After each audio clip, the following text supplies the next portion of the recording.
ओम श्री वेद पुरुषाय नमः। नमस्कार। क्लास नंबर 278 श्रीमद् भगवद गीता जी शंकराचार्य जी के भाष्य के अनुसार आरंभ किया जाता है। ओम श्री सीतारामचंद्राभ्याम नमः। नमो गुरुभ्यः। अथ काल देवताः श्री संवत् 2081 आश्विन शुक्ल पक्षः चतुर्थी अनुराधा नक्षत्रम सोमवारः दक्षिणायनं शरद ऋतु। ओम तत्सत् श्री शंकराचार्याय गुरवे नमः।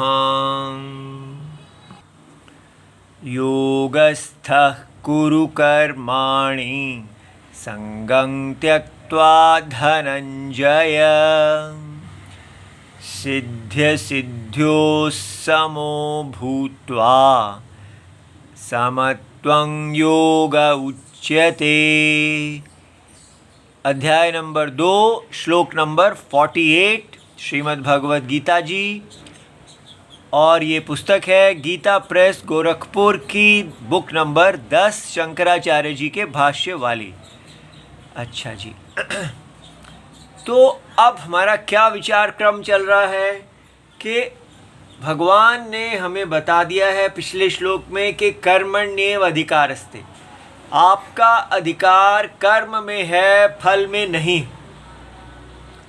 अब इस श्लोक में भगवान बता रहे हैं कि ये कैसे किया जाता है, ये कर्म जिसमें कर्म में अधिकार होता है और फल में नहीं होता। कर्म को फिर कैसे करना है ये आप बताइए। तो उसका उत्तर देने के लिए भगवान यहाँ कह रहे हैं कि योगस्थः कुरु कर्माणि, आप योग में स्थित होकर कर्म करिए। और योग क्या है वो आगे भगवान यहाँ बता रहे हैं कि योग होता है सिद्धि और असिद्धि, सिद्धि असिद्ध्योः, सिद्धि का और असिद्धि का समत्वम, समो भूत्वा, दोनों को सम करके, सिद्धि में भी और असिद्धि में भी अपने आप को सम करके, ये जो समत्वम है, समता का भाव है, उसको योग कहते हैं।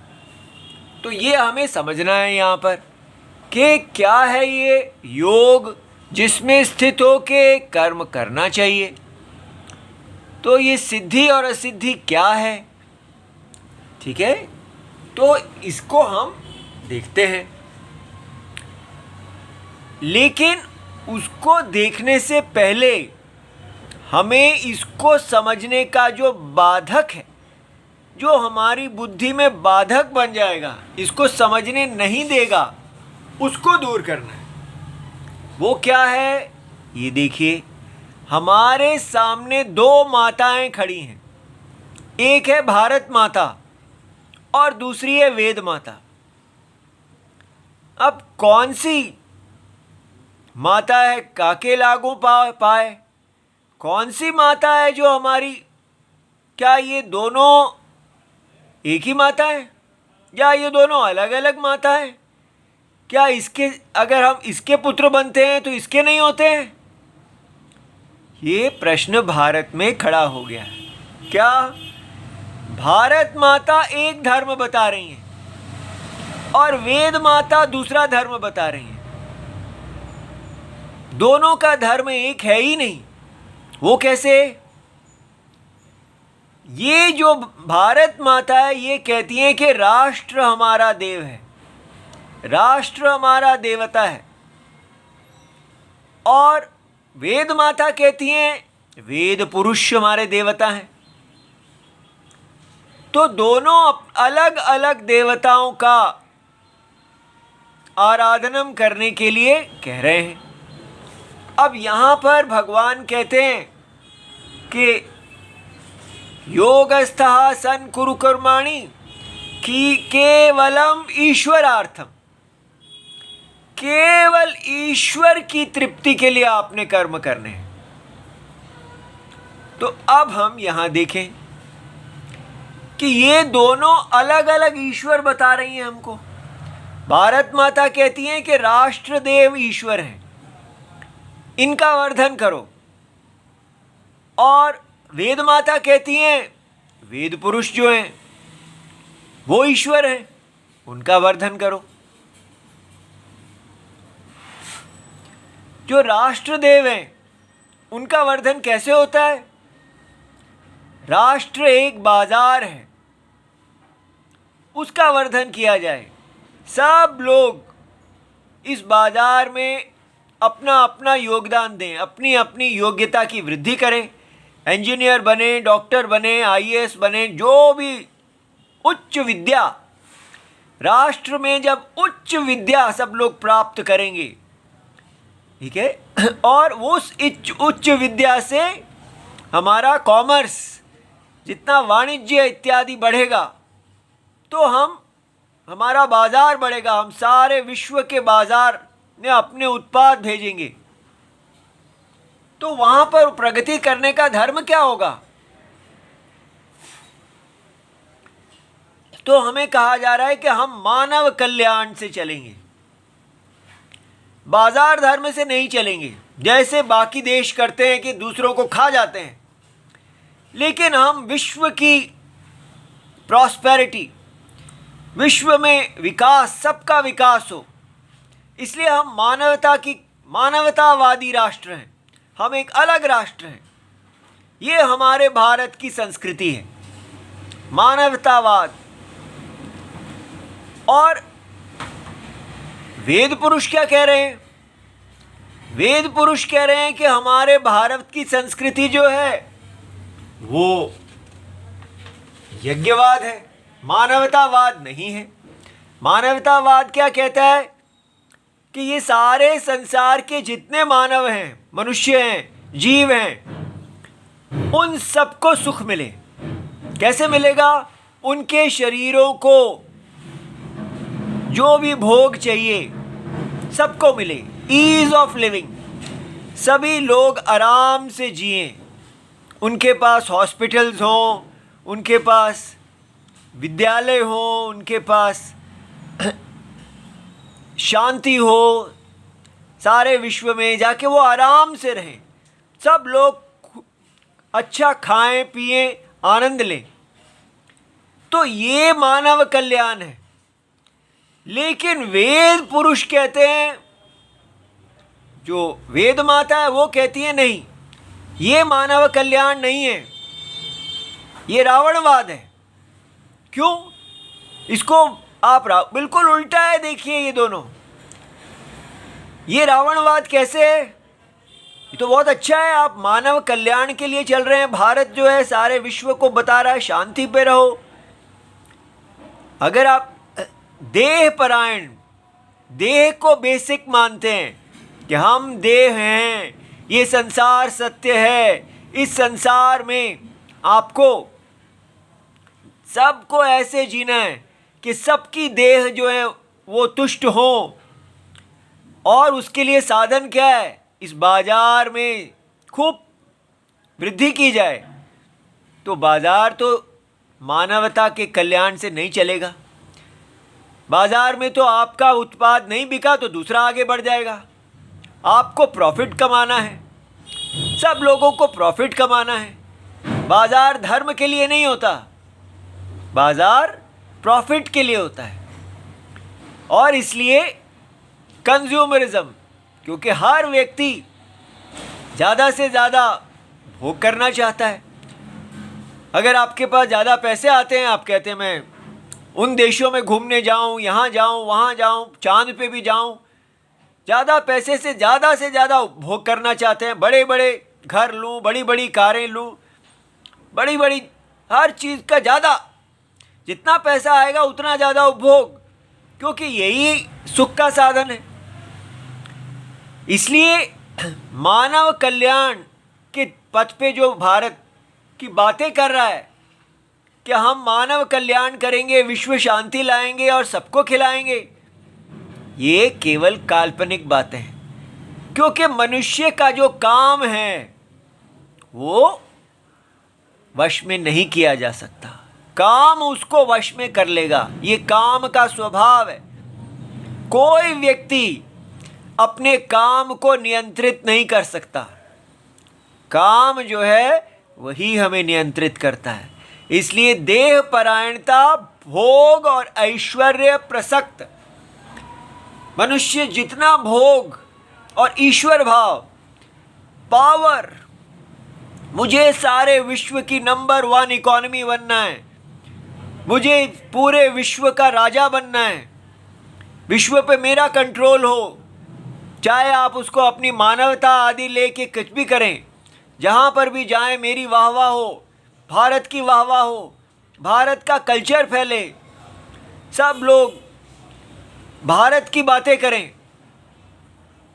भाई ऐसा भारत में क्या है? भारत का नमस्ते करें तो दूसरा अगर सैल्यूट करता है तो उसमें क्या बड़ी बात है? भारत के भोजन, अगर भारत में कुछ बड़ा है तो वो ये है जिसको भारत स्वीकार नहीं करना चाहता।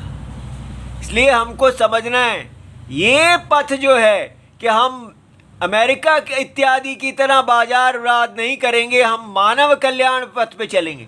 ऐसा हो ही नहीं सकता, क्योंकि अगर आप मानव को करेंगे क्या? हम आप सबको भोग ऐश्वर्य देंगे, सबको भोग ऐश्वर्य देंगे तो सबको ईश्वर भाव ऊपर चढ़ना तो एक ही होगा, पावर। इसलिए भोग और ऐश्वर्य जीवन का, लाइफ का एंड नहीं है। जीवन का पुरुषार्थ भोग ऐश्वर्य नहीं है। ये डायरेक्शन ही पूरा गलत है। क्या है जीवन का फल? धर्म, वेदोक्त धर्म। वेदोक्त धर्म आपको अर्थ और काम देता है। जो भाई भोग ऐश्वर्य वेदोक्त धर्म के अंदर रह के होता है। यहाँ पर कोई धर्म की मर्यादा ही नहीं है। कैसे पता चलेगा कि क्या धर्म है? हर व्यक्ति कहेगा मेरे साथ अन्याय हो रहा है, दूसरा कहता है मेरे साथ अन्याय हो रहा है। आप निश्चय कैसे करेंगे कि धर्म क्या है? यहाँ पर आता है धर्म। क्या है ये सनातन धर्म? आजकल हमने ये तो कह दिया हम हिंदू शब्द नहीं प्रयोग करेंगे, सनातनी करेंगे। ये शब्दों को तो आप बदलते जा रहे हैं, लेकिन फिर भी आप वेद को स्वीकार करने के लिए तैयार नहीं। ये सनातन क्यों है?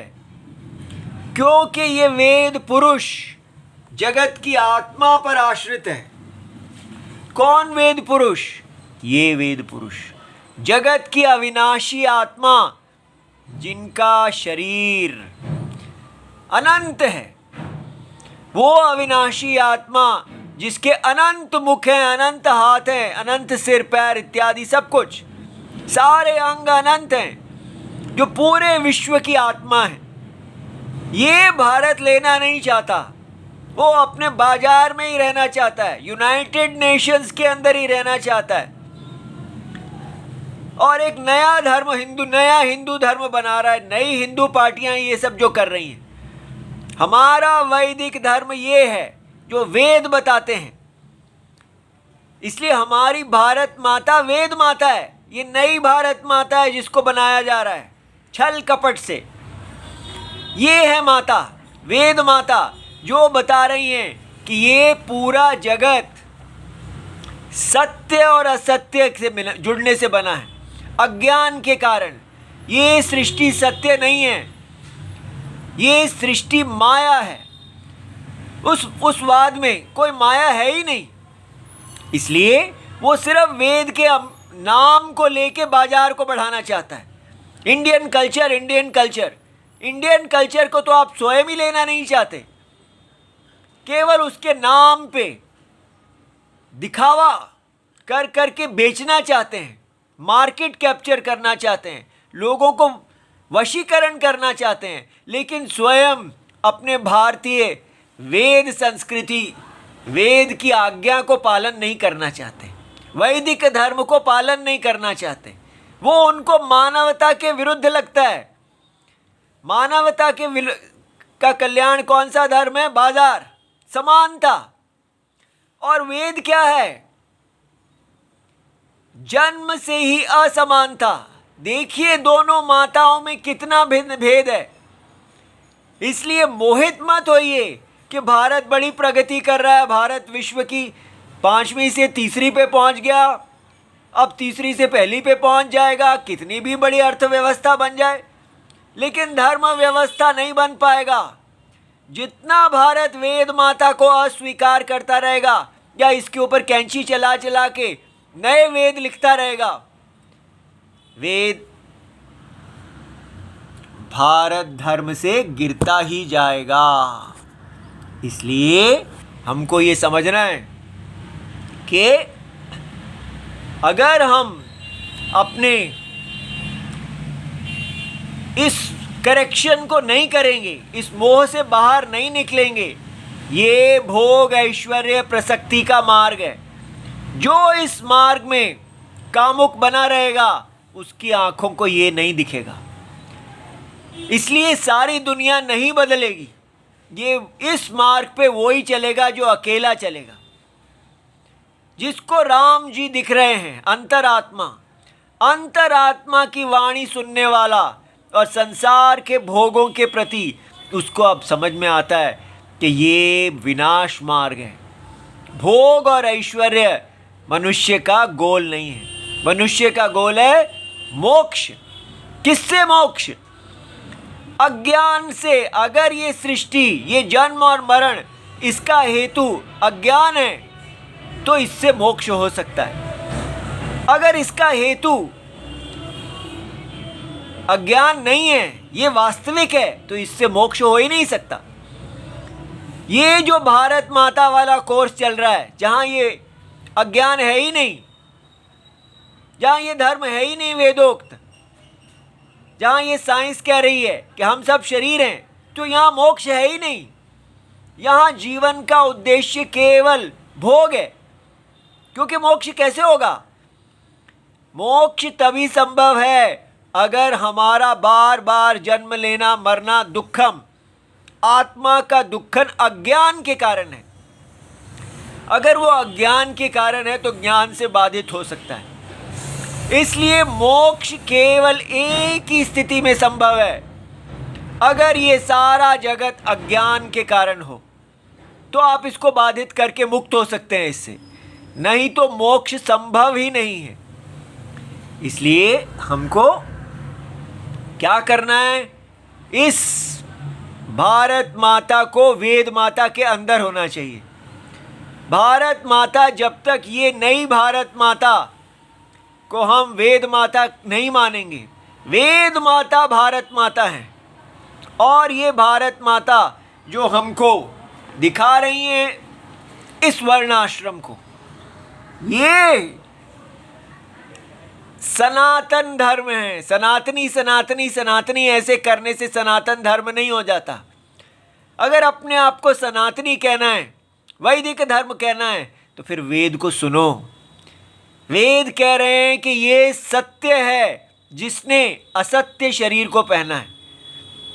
असत्य शरीर माया है, और एक ही आत्मा बार बार अज्ञान के कारण शरीर धारण कर रही है। इसलिए कहा जा रहा है कि अब आप अपने वैदिक कर्मों को, ब्राह्मण क्षत्रिय वैश्य शूद्र, उन कर्मों को छोड़ दो, माने उन कर्मों के फल को छोड़ दो।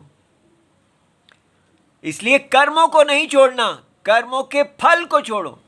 हम तो कर्मों को, ब्राह्मण क्षत्रिय वैश्य आदि कोई स्वीकार करने को तैयार नहीं है। हम अपने इसको बाजार बनाना चाहते हैं, समानता का बाजार। जब तक ये गलती से ठीक नहीं होंगे, हमारा वेद माता जो हैं वो भारत से बहिष्कृत रहेंगी। और ये नकली भारत माता को आप जितना मर्जी पूज लो, जो भारत माता वेद माता नहीं है वो कभी कल्याण नहीं करेंगी। इसलिए वैदिक धर्म, वर्णाश्रम धर्म ही धर्म है। यहाँ से भगवत गीता का आरंभ होता है। ये धर्म है। इस धर्म का जो किस प्रकार इस धर्म को किया जाए, ये क्वेश्चन है यहाँ पर, कि जो वेदोक्त वर्णाश्रम धर्म है उसको कैसे किया जाए? तो कहा जा रहा है उसको आपको करना है योगस्थ आसन। योग में स्थित होके आप उसको कीजिए। कैसे? केवलम ईश्वरार्थम, केवल ईश्वर के लिए। कौन सा ईश्वर? जो इस जगत के परम सत्य है, जो इस जगत में व्याप्त है, उनकी तुष्टि के लिए।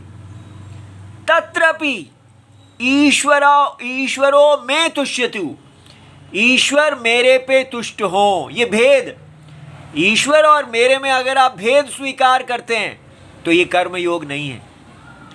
ईश्वर सबका आत्मा है, इसलिए यहां पर केवल ईश्वर है। ईश्वर में ही जीव ईश्वर भेद है जगत की आत्मा में। इसलिए ईश्वर, अगर कहें ईश्वर मेरे पे तुष्ट हो, तो इसका मतलब हम भगवान से चाहते हैं कि भगवान व्यक्ति मेरे ऊपर तुष्ट हो। तो इसलिए ये तो वही फल हो गया, ठीक है। इसलिए मेरे को कोई फल नहीं चाहिए, मेरे को तो चाहिए कि भगवान मेरे से प्रसन्न हो जाए। बात तो वहीं आ गई।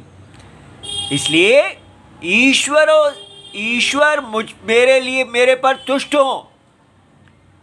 इति संगम त्यक्त्वा धनंजय, ऐसा संग भी ना हो। इतने लोग जो तिरुपति बालाजी जाते हैं, इतना वहां धन चढ़ाते हैं, किस लिए? क्या वो उनसे ये मांगते हैं कि हे भगवान हम वेदोक्त धर्म में स्थित हो जाएं, हम अच्छे ब्राह्मण बने, अच्छे क्षत्रिय वैश्य शूद्र इत्यादि, हम आपकी आज्ञा का पालन करें? क्या वो ऐसा मांगते हैं वहां पर? या वो ये मांगते हैं, वो वहां किस लिए जाते हैं? हे भगवान हम बाजार में अपना बिजनेस करते हैं और आपके लिए उसमें से 10% लाए हैं, 20% लाए हैं, 20% आपका, 80% हमारा। इस प्रकार आप माल खाते रहिए और माल देते रहिए। ये नए ईश्वर बनाए हमने, ये वैदिक ईश्वर है ही नहीं। वैदिक ईश्वर को आप अपने ब्राह्मण का कर्म, क्षत्रिय का कर्म, वैश्य का कर्म अर्पण करते हैं, उससे वो आपको वृद्धि देते हैं। लेकिन यहां पर कहा जा रहा है कि वो वृद्धि, वो शरीर, वो फल आप उसकी इच्छा ना करें और आप केवल ईश्वरार्थम। केवल ईश्वरार्थम क्या है? कि ये ईश्वर हैं, जगत की आत्मा, और इनको तुष्ट करना, इनका शरीर बना रहे, इनका शरीर स्वस्थ हो, भगवान की भुजा वो कार्य करे जिससे शरीर स्वस्थ रहे, भगवान का सिर वो कार्य करे जिससे शरीर स्वस्थ रहे, जांग, पैर, सब, हर मानव, जीव जंतु, पहाड़, नदियां, सब ऐसे कार्य करें जिससे भगवान का ये शरीर खेले, प्रसन्न हो, आत्मा की तुष्टि हो। शरीर की तुष्टि, व्यक्तिगत तुष्टि को छोड़ दो, आत्मा की तुष्टि, जगत आत्मा की तुष्टि, कितनी बड़ी चीज है ये। इस प्रकार ईश्वर से मेरा मैं बिल्कुल खत्म, जगत की आत्मा तुष्ट हो, बस यही प्रेम है, यही एंड है। और भगवान कहते हैं फल तृष्णा शून्येन। अब देखिए, ये फल की तृष्णा शून्य, ये हमारे देश में ही पॉसिबल है, संभव है।